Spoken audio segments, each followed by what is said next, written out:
Lenin kontrakan sohin.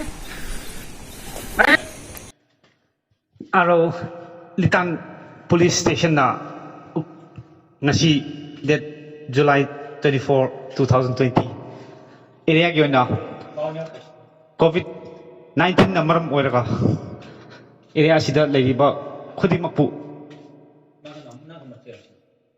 lockdown asida thokpidanaba hojik mayam chatuna police osi net luching laga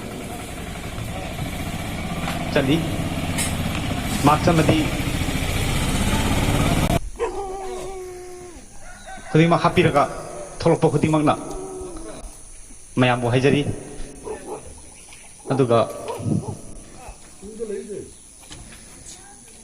total lockdown mapung phana asi su pangthoi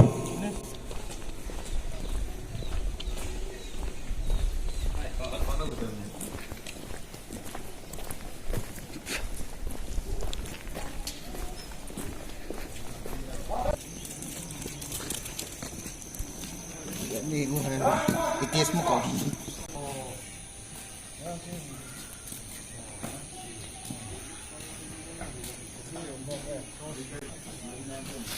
Kami hindi ko ba?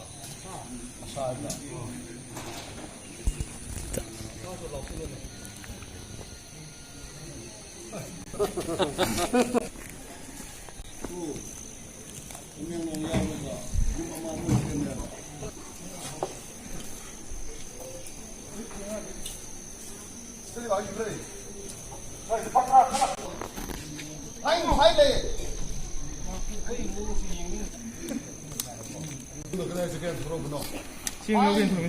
Orang pada,